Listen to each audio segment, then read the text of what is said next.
ప్రధాని నరేంద్ర మోదీ 2 రోజుల పాటు రష్యాలో పర్యటిస్తున్న విషయం తెలిసిందే. నేపథ్యంలో భారత ప్రధాని పర్యటన తమకు ఎంతో ముఖ్యమైనదని, పూర్తి స్థాయిలో సాగనుందని రష్యా ఓ ప్రకటన చేసింది. అధ్యక్షుడు వ్లాదిమిర్ పుతిన్, నరేంద్ర మోదీ మధ్య శిఖరాగ్ర స్థాయి చర్చలు జరుగుతాయని పేర్కొంది. అయితే మోదీ తమ దేశంలో పర్యటిస్తుంటే పశ్చిమ దేశాల ఈర్ష్య పడుతున్నాయని వ్యాఖ్యానించింది.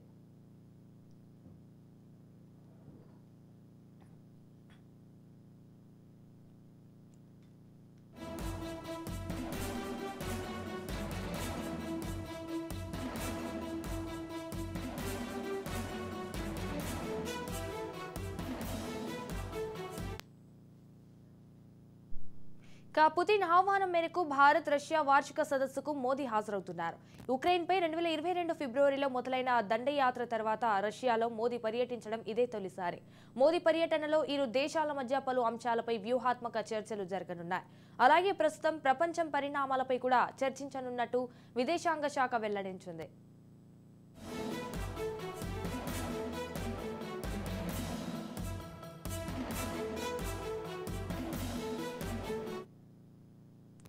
ఉక్రెయిన్ రష్యా మధ్య గత 2.5 ఏళ్లుగా యుద్ధం కొనసాగుతోంది. అయితే ఈ విషయమై భారత్ తటస్థంగా ఉంది.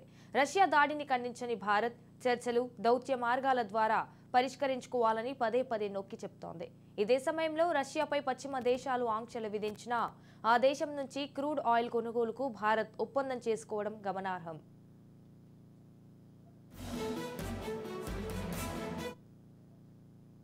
5 ఏళ్ల తర్వాత మోదీ రష్యాలో పర్యటిస్తున్నారు. చివరిసారిగా 2019లో వ్లాడివోస్టోక్లో జరిగిన అంతర్జాతీయ ఆర్థిక సదస్సులో పాల్గొన్నారు. ఇక భారత్ రష్యాల మధ్య ఇప్పటి వరకు 21 వార్షిక శిఖరాగ్ర సదస్సులు జరిగాయి. చివరిసారిగా 2021 డిసెంబర్ 6న న్యూఢిల్లీలో జరిగింది.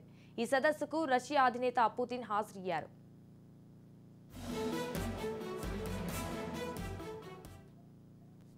రెడీగా దీనిపై మరింత సమాచారం మా ప్రతినిధి మానస్ ఫోన్ ఇన్ ద్వారా అందిస్తారు. మానస్.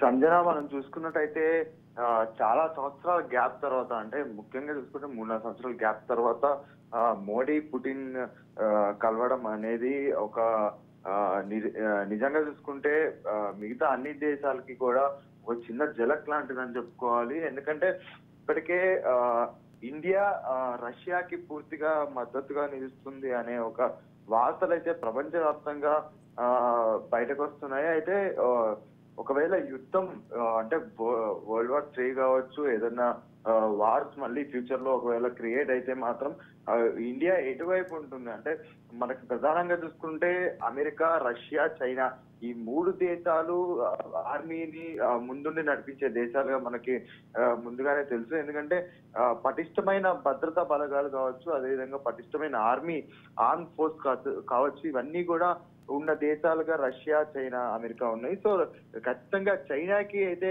ఎట్టి పరిస్థితుల్లోనూ భారత్ మద్దతు తెలిపే పరిస్థితులే లేవు. కాబట్టి ఐదర్ అమెరికా లేదంటే రష్యా, ఈ 2 దేశాలకి మాత్రమే భారత్ మద్దతుగా నిలిచే అవకాశాలు ఉన్నాయి. సో ఇప్పుడు భారత్ ప్రధాని నరేంద్ర మోడీ రష్యా పర్యటనలో ఉండడంతో రష్యాకి వెళ్తున్నారు అని తెలిసినప్పటి నుంచి కూడా చాలా కంట్రీస్ నుంచి కూడా ఒక రకమైన ఒక చిన్న నెగిటివ్ వేవ్ అయితే స్ప్రెడ్ అయిందని చెప్పుకోవాలి. ముఖ్యంగా చూసుకుంటే రష్యా అండ్ ఉక్రెయిన్ యుద్ధం సమయంలో కూడా మోడీ ప్రభుత్వం కావచ్చు, అది భారత్ ప్రభుత్వం కావచ్చు, తటస్థంగా ఉందని చెప్పుకోవాలి. అటు ఉక్రెయిన్ వైపు, ఇటు రష్యా వైపు కూడా లేకుండా యుద్ధం కాకుండా చర్చలతోటి దీన్ని ఆపాలి అనే ఒక చిన్న సంకేతాన్ని కూడా ఇవ్వడం జరిగింది. అదేవిధంగా ఏవైతే దేశాలని పుటిన్ వాళ్ళు, రష్యా వాళ్ళు బ్యాన్ చేశారో ఆ దేశాల నుంచి మళ్ళీ క్రూడ్ ఆయిల్ కొనుగోలు చేసుకోవడం, ఇట్లాంటి చర్యలు చేస్తూనే మళ్ళీ మరోవైపు రష్యాకి ఇట్లా టూల్స్ తోటి వెళ్ళడం, అదేవిధంగా రష్యాకి మద్దతుగా నిలవడంపై